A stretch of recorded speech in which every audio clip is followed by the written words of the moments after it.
네, 오늘 이사야서 30장 8절부터 17절까지인데요. 심판의 메시지가 기록이 되어 있습니다. 우리가 계속해서 이사 선지서 말씀을 묵상을 하면서 심판의 메시지를 계속 보게 되는데요. 심판의 메시지에 대한 깊은 묵상 없이는 이어지는 은혜의 메시지에 감동이 없습니다. 그러니까 그런 거죠. 자기가 뭘 잘못했는지 모르는 사람한테 은혜를 베풀어 주겠다고 할 때 고맙겠어요? 그런 거죠. 어, 심판의 메시지는 그 죄악이 얼마나 깊이 있는지를 보여줍니다. 그죠? 그러니까 심판이 필요하다는 당위성이 생기는 거잖아요. 죄악이 깊으니까 심판이 필요하다.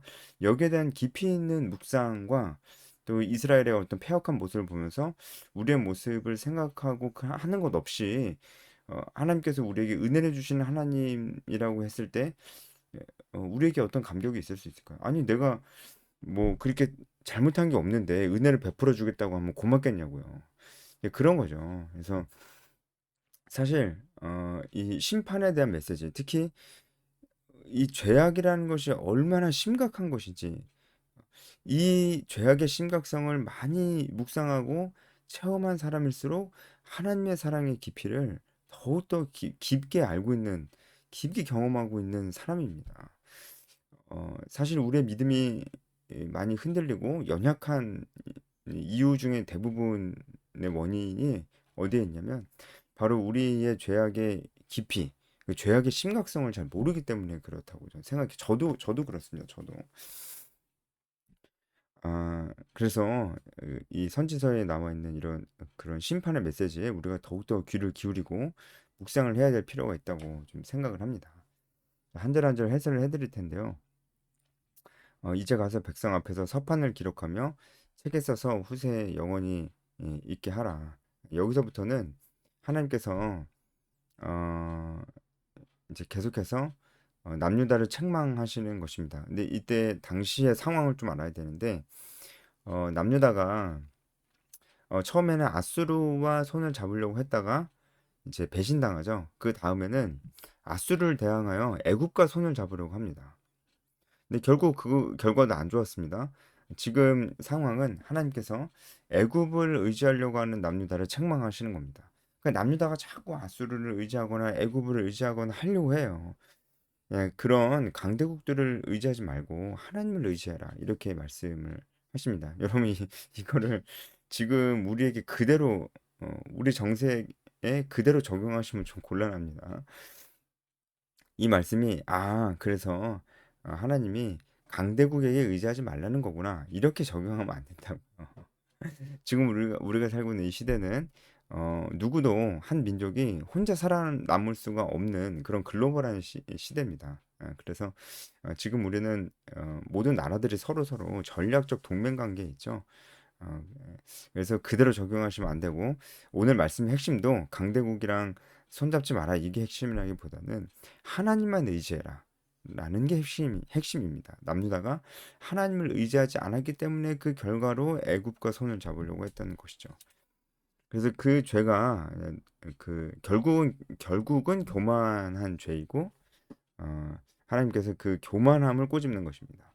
서판에 기록하다 하라는 것은 무엇이냐면 서판은 금속으로 만들어진 판을 의미하거든요. 금속에 금속으로 만들어진 판에 기록을 하면 이게 안 지워지잖아요. 그리고 계속 그 흔적이 남잖아요. 그래서 후세에 영원히 있게 하라. 그러니까 남유다의 죄악을 기록을 하라는 거예요. 그러니까 하나님께서 그것을 잊지 않겠다라고 말씀하시는 거죠.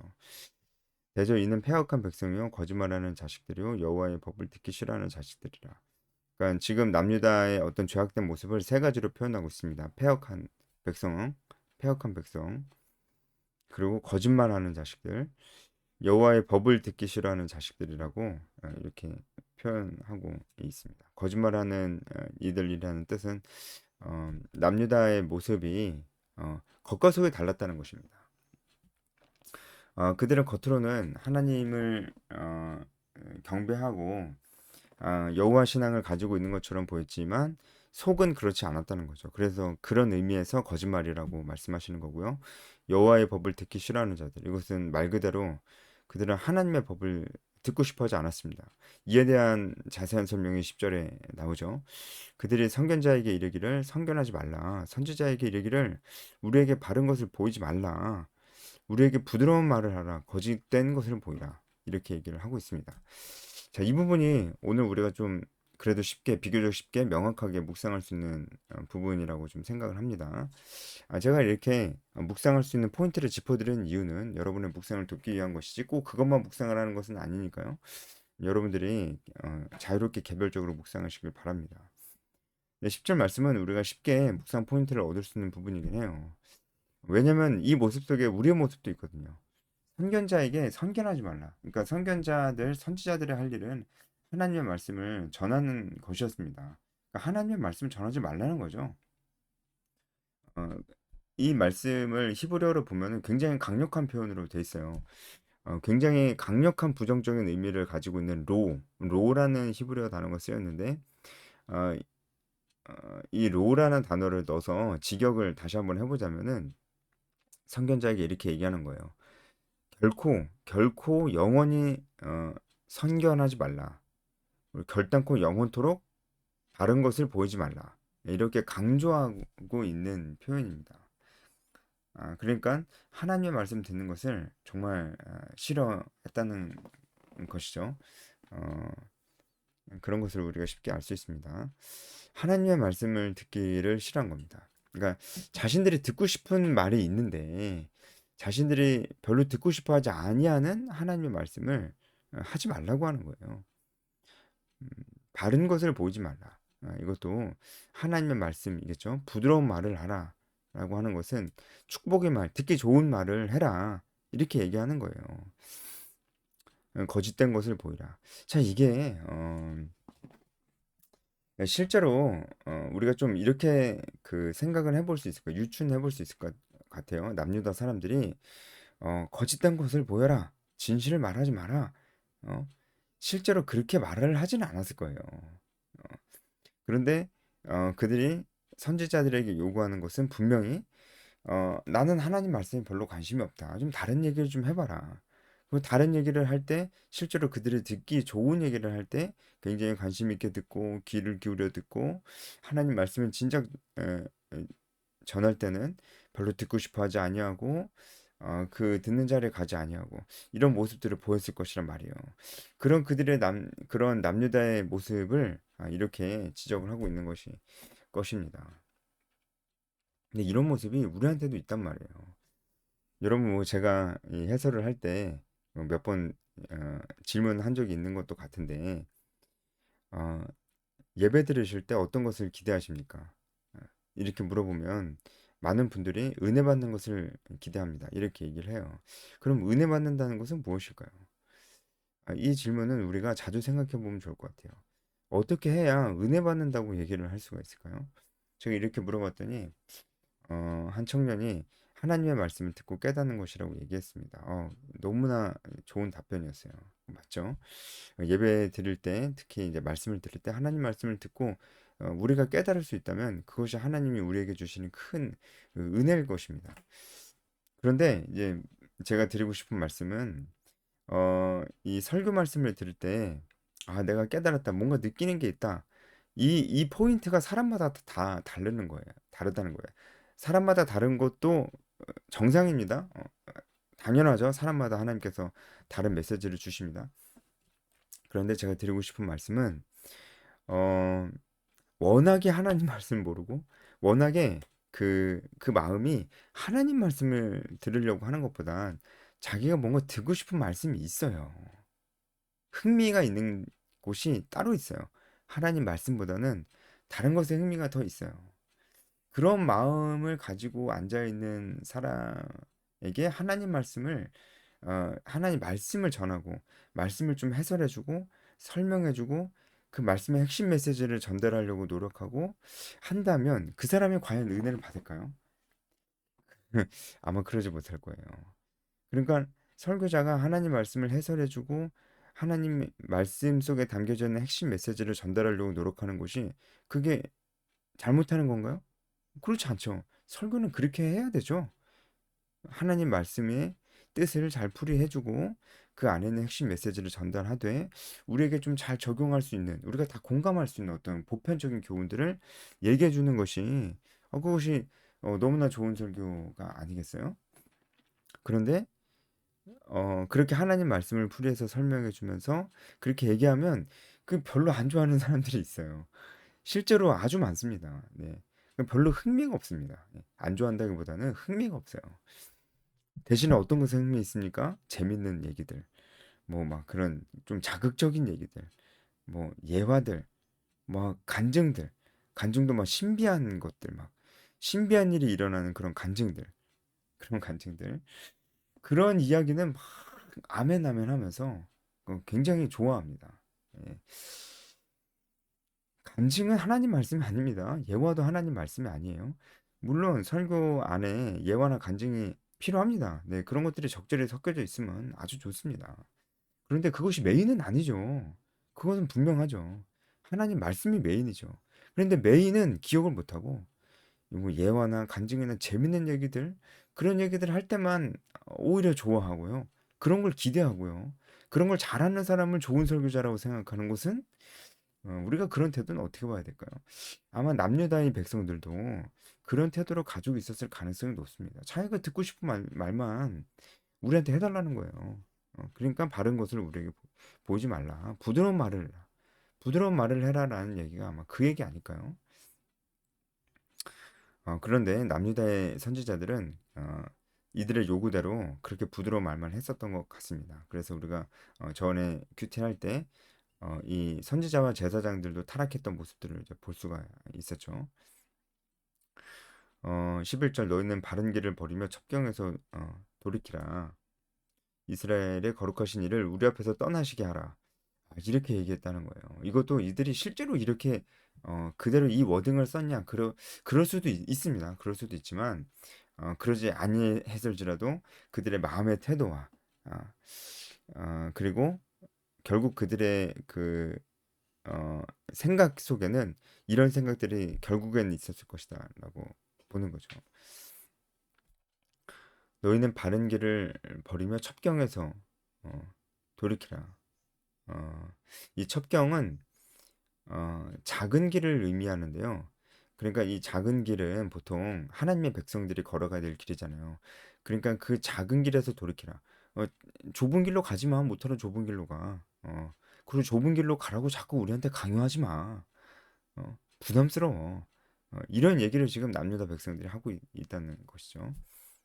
그리고 결국에는 이스라엘의 거룩한 일을 우리 앞에서 떠나시게 해라. 이 말씀은 히브리어로 보면은 쉬시게 하라. 하나님을 쉬게 하라. 하나님을 우리 앞에서 떠나게 하라.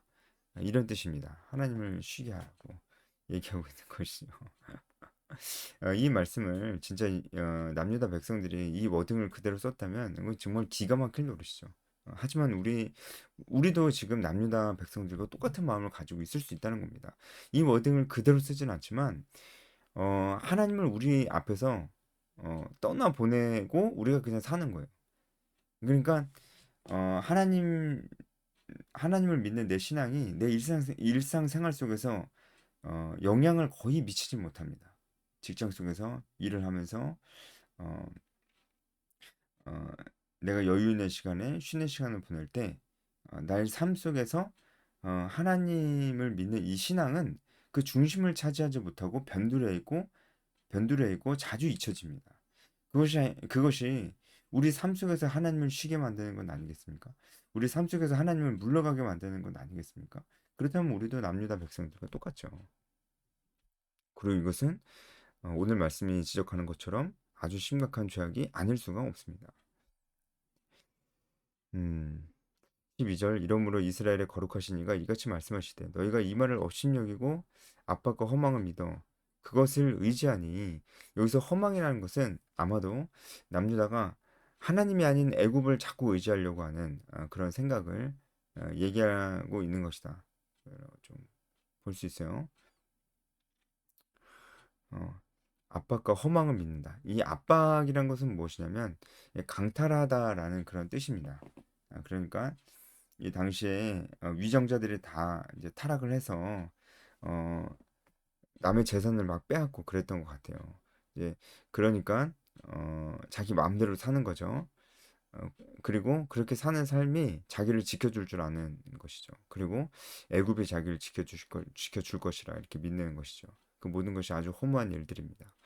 13절 이 죄악이 너에게 마치 무너지려고 터진 담이 불쑥 나와 순식간에 무너진 같게 되리라. 여기서 담은 아주 높잖아요. 담은 높잖아요. 이 담은 무엇을 의미하냐면 어, 이 당시 남유다 백성들의 교만한 태도를 의미합니다. 이건 마치 자기 자신들을 거대한 담 같다고 이렇게 생각을 했던 거예요.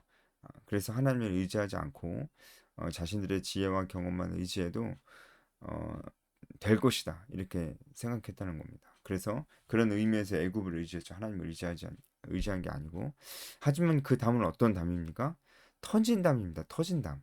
그래서 터진 담이고 어, 불쑥 나왔기 때문에 이것은 이제 이 담이 겉으로 보기에는 굉장히 높고 괜찮아 보이지만 사실은 자세히 들여다보면은 터진 담이고 불쑥 나온 담이다. 이것이 무엇이냐면 마치 효모가 들어간 빵처럼 조직의 균열로 인해서 되게 부풀어 있는 상태를 불쑥 나왔다라고 얘기하는 겁니다. 그리고 터진 담이다 라고 얘기하는 겁니다. 겉으로 보기에는 되게 괜찮아 보이지만 자세히 보면은 그 안에가 다 빈 공간이고 다 터져 있고 어, 다 균열돼 있고 언제 무너져도 이상하지 않을 만큼 그런 불안정한 상태의 담이라고 하는 것이죠. 그러니까 하나님 말씀을 그렇게 중요하게 생각하지 않고 그냥 이제 세상 사람들이 사는 대로 그냥 살아가고 뭐 그냥 그렇게 살아가고 그렇게 살아가면서 허망한 소망을 품고 있는 그게 막 나쁜 소망이 아니고요. 그냥 세상 사람들이 다 품는 그런 소망들. 그냥 적당히 돈 벌어서 이제 여행하러 다니고 뭐 그렇게 그냥 그렇게 사는 거죠. 예. 주일에 가서 예배 드리고 그 이제 좀 봉사 좀 하고 그것으로 이제 내가 할 일을 다 했다고 생각하는 그런 삶입니다. 그런 삶은 그냥 터진 담 같아요. 어느 순간 갑자기 무너지게 됩니다. 여기서 무너짐이라는 뜻은 남유다가 이제 아수르의 침공을 받게 될 것이라는 것입니다.